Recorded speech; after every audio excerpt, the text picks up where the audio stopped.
My name is Sarah Miller, and I'm 55 years old. I've spent the last 25 years working at a financial consulting firm in Los Angeles.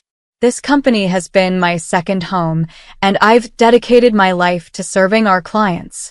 Over the years, I've built strong relationships with 35 clients, offering them personalized financial strategies. But recently, everything changed. A new president took over the company after the former president, a man who knew and appreciated my work, fell ill. This new leader, however, didn't take the time to understand the internal dynamics or the value I brought to the team. Instead, he listened to Jack and Lisa, two colleagues who had their own agenda. Jack, who is 45, became the head of the finance department about 4 months ago. Since his promotion, he changed drastically. He used to be polite and respectful, but now, his tone is filled with condescension and complaints. Lisa, his 32-year-old assistant, seemed to follow his lead. They both targeted me, accusing me of exploiting overtime and dragging down the department's performance. It all started subtly. Jack would leave a pile of client files on my desk at the end of the day, with impossible deadlines. Lisa would make snide remarks about my efficiency, always within earshot of others. They were relentless, and it was clear they wanted me gone. They believed cutting labor costs and eliminating overtime pay were essential, and they saw me as an obstacle. One particularly grueling evening, after Jack had left yet another month's worth of client files on my desk, I confronted him. "Jack, these files have deadlines this month. How am I supposed to manage all this alone?" He shrugged, not even bothering to look up from packing his things. "Figure it out, Sarah. It's your job. I'm heading out." Lisa, who had been eavesdropping, laughed as she followed him out. "Good luck, Sarah," she said mockingly. The weight of the files in front of me was nothing compared to the weight of their constant harassment. Despite the challenges, I continued to manage my duties. I couldn't afford to show weakness. My clients depended on me, and I had always taken pride in my ability to deliver exceptional service. But the stress was taking its toll. Jack and Lisa's criticisms became more frequent, and their accusations of me inflating overtime hours grew louder. The breaking point came when the new president called me into his office. Jack and Lisa were already there, wearing smug expressions. The president looked at me with a mix of confusion and frustration. "Sarah, I've been informed that your overtime hours are significantly higher than anyone else's in the department. While others have around 16 hours, you've exceeded 82. Can you explain this?" I took a deep breath, feeling the sting of betrayal. "Mr. President, the overtime is because I've been handling not only my workload but also the additional tasks Jack and Lisa have been offloading onto me. I've always worked hard to meet our clients' needs, but this recent increase is due to their actions, not mine." Jack interrupted, shaking his head. "That's not true. You're the one exploiting the system, Sarah. We all work hard, but you seem to think you deserve special treatment." Lisa nodded in agreement. "Exactly. Your constant overtime is dragging down our performance." The president sighed deeply. "I understand your concerns, Sarah, but without concrete evidence, I can't justify this level of overtime. We need to cut costs, and this is becoming a significant issue. I'm afraid I have to ask for your resignation." My heart sank. After 25 years of dedication, it had come to this. I could see Jack and Lisa's satisfaction as the president delivered his decision. "Fine," I said quietly. "I'll resign by the end of the month." As I left the office, Lisa couldn't resist a parting shot. "Thanks for quitting, Sarah," she sneered. I maintained a silent, steady gaze, not giving her the satisfaction of a reaction. This company had been my life, and their betrayal cut deep. But I wasn't going to let them see me crumble. I would leave with my head held high, and they would soon realize the consequences of their actions. The days following my resignation were some of the hardest of my life.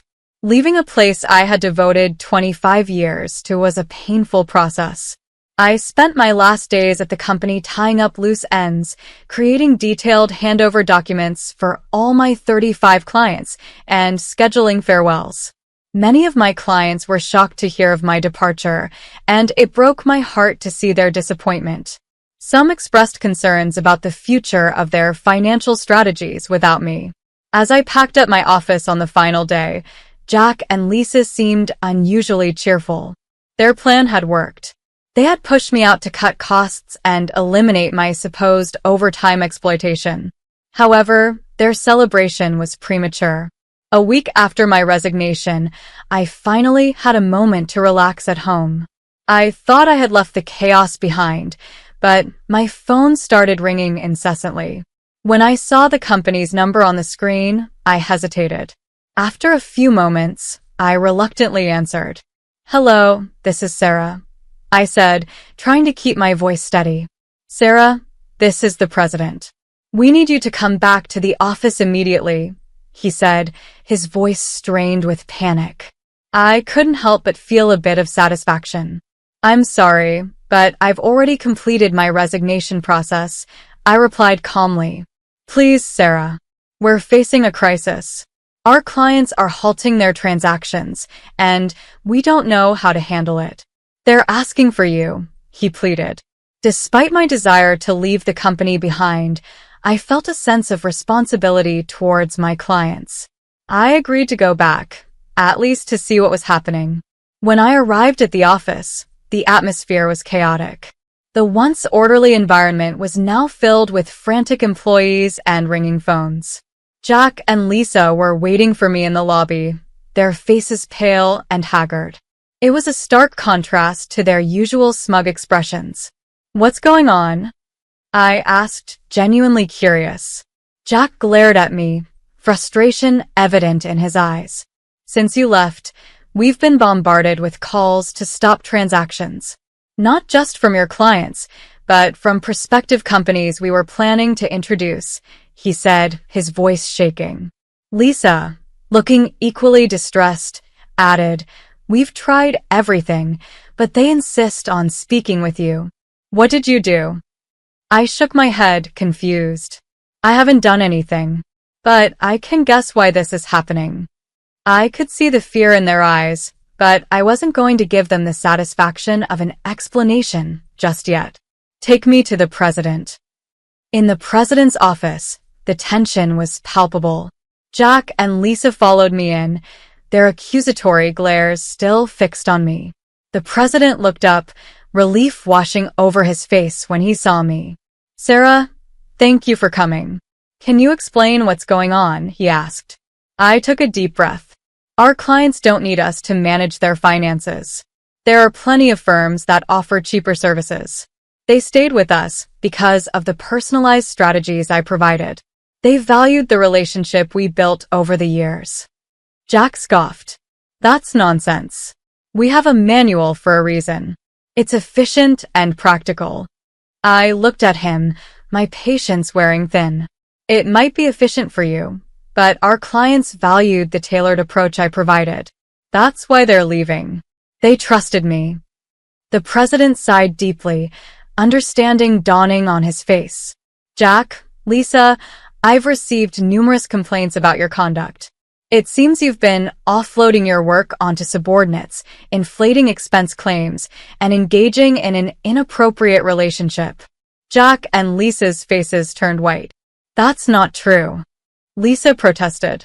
"We've been working hard to improve the department." The president shook his head. "The evidence says otherwise. I have no choice but to terminate your employment, effective immediately." Their desperate pleas fell on deaf ears. As they were escorted out, I couldn't help but feel a sense of justice. They had pushed me out, thinking they were saving the company, but their actions had brought it to the brink of disaster. After the chaos settled, the president turned to me. "Sarah, I made a mistake in letting you go. The company needs you. Would you consider coming back?" I hesitated. The betrayal I had felt was still fresh, but I also felt a sense of duty towards the clients who had supported me. I need some time to think about it, I replied. As I left the office, I knew that my decision would not be easy. Returning meant facing the same environment that had caused me so much pain, but it also meant continuing to help the clients I cared about. I would have to weigh my options carefully, and whatever decision I made would shape the next chapter of my life. Returning home after that chaotic day, I couldn't shake off the president's plea for me to come back. I spent the night pondering my options. The betrayal I felt from Jack and Lisa still stung, but I also felt a deep sense of responsibility towards my clients. They had shown loyalty to me, and I didn't want to let them down. The next morning, after a restless night, I decided to meet with a few of my closest clients to hear their thoughts. I called up Mr. Anderson, one of my longest-standing clients, and arranged a meeting at a nearby cafe. When I arrived, Mr. Anderson greeted me warmly. "Sarah, it's good to see you. I've been worried about the company since you left. What happened?" I took a deep breath and explained the situation, from the harassment by Jack and Lisa to the president asking for my resignation. Mr. Anderson listened intently, his expression growing serious. "Sarah, you've always been the backbone of our financial planning. Without you, the company has lost its personal touch. That's why many of us decided to halt our transactions. We trusted you, not the company." His words hit me hard. It wasn't just about the job, it was about the relationships I had built over the years. "Thank you, Mr. Anderson. Your support means a lot to me," I said, feeling a mix of gratitude and determination. After speaking with a few more clients who echoed Mr. Anderson's sentiments, I realized that my decision had to be about more than just returning to the same toxic environment. I needed to ensure that the company understood the value of personalized service and that the toxic behavior of people like Jack and Lisa wouldn't be tolerated again. I went back to the president's office the next day, feeling more resolute. He looked relieved to see me. "Sarah, have you made a decision?" "Yes," I said firmly. "But there need to be some changes. First, I want assurances that the toxic behavior that drove me out won't be allowed to continue. Second, we need to shift our focus back to personalized client service. That's what sets us apart, and that's why our clients stay with us." The president nodded, listening carefully. "I understand, Sarah. I admit that I made a mistake by listening to Jack and Lisa without understanding the full picture. I'll make sure that we address these issues. We need you back." With his assurance, I agreed to return, but under the condition that we would work together to rebuild the company's reputation and reinforce a culture of respect and dedication. Upon my return, I was greeted with a mixture of relief and apprehension from my colleagues. They had seen the chaos that ensued after my departure and realized the impact I had on the company. The president held a meeting, addressing the entire staff about the changes that were going to be implemented, emphasizing the importance of respect, dedication, and personalized client service. As I settled back into my role, I noticed a significant shift in the office atmosphere. The toxic tension that had been prevalent during Jack and Lisa's time was replaced with a renewed sense of teamwork and purpose. People were more supportive, and there was a collective effort to restore the company's standing with our clients. However, rebuilding trust with the clients was not an overnight task. I spent countless hours meeting with them, assuring them that the personalized service they valued would continue. Many were relieved to see me back and appreciated the efforts the company was making to address past issues. It was a challenging period, but their support and trust made it worthwhile.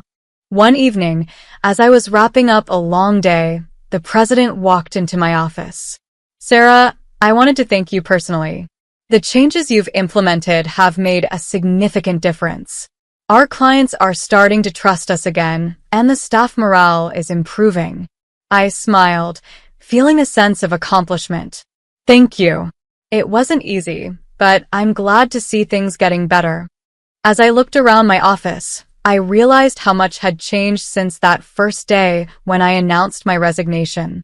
The journey had been difficult, but it had also been a testament to the value of resilience and dedication. The company was on a path to recovery, and I was proud to be a part of it. But I knew the story wasn't over yet. There were still challenges ahead, and the true test would be maintaining the positive changes in the long run. For now, though, I felt a sense of fulfillment and anticipation for what the future held. As the weeks turned into months, the company gradually stabilized. Our clients began to return, reassured by the changes we had implemented. The atmosphere in the office continued to improve, and there was a genuine sense of camaraderie among the staff. The president kept his promise, ensuring that the toxic behaviors of the past would not be repeated. It seemed like we were on the right track. Despite the positive changes, I felt a lingering unease. The betrayal I had experienced had left a deep scar, and I couldn't shake the feeling that my time at the company was drawing to a natural close. My dedication to my clients had never wavered, but my passion for the job had been irrevocably altered. One afternoon, while reviewing some client files, I received a call from an old friend, Rachel, who owned a small financial consultancy firm. We hadn't spoken in years, but she had heard about the turmoil at my company and wanted to catch up. During our conversation, she mentioned needing help with a growing client base and suggested I join her firm. The idea intrigued me. Rachel's firm was much smaller and more personal, and it seemed like an opportunity to continue doing what I loved without the burden of corporate politics. After our call, I spent the evening considering her offer. It felt like the perfect chance to start fresh and regain my passion for financial consulting. The next morning, I arranged a meeting with the president. As I sat down in his office, he looked at me with a mix of curiosity and concern. "Sarah, what's on your mind?" I took a deep breath. I've been thinking about my future here. While I appreciate the changes we've made and the support I've received, I believe it's time for me to move on. I've received an offer to join a friend's consultancy firm, and I think it's the right step for me. The president seemed surprised but nodded understandingly. "I can't say I'm not disappointed, but I understand your decision. You've been invaluable to us, and I'm grateful for everything you've done." We discussed my transition plan to ensure a smooth handover of my responsibilities. The president assured me that they would continue to uphold the values and changes we had implemented. I felt a sense of relief and excitement about this new chapter in my life. During my final days at the company, I made sure to meet with each of my clients, explaining my decision and introducing them to their new consultants. Many of them were sad to see me go but understood and supported my choice. I left knowing they were in good hands. On my last day, the office held a small farewell party. As I looked around at my colleagues and friends, I felt a mixture of nostalgia and anticipation. This place had been my home for 25 years, and leaving wasn't easy. But I knew it was the right decision. Rachel welcomed me warmly into her firm, and I quickly settled into the new environment. The work was fulfilling, and I appreciated the close-knit, supportive atmosphere. For the first time in years, I felt truly content and inspired. Looking back on my journey, I realized that the challenges I faced had only made me stronger. The betrayal and harassment had been painful, but they had also led me to a place where I could thrive. I found satisfaction in knowing that I had stood up against unfair treatment and emerged resilient. As I moved forward in my new role, I remained dedicated to providing personalized, high-quality service to my clients. The experience had taught me the value of integrity, dedication, and the importance of finding fulfillment outside a toxic environment. My second life had just begun, and I eagerly anticipated the journey ahead.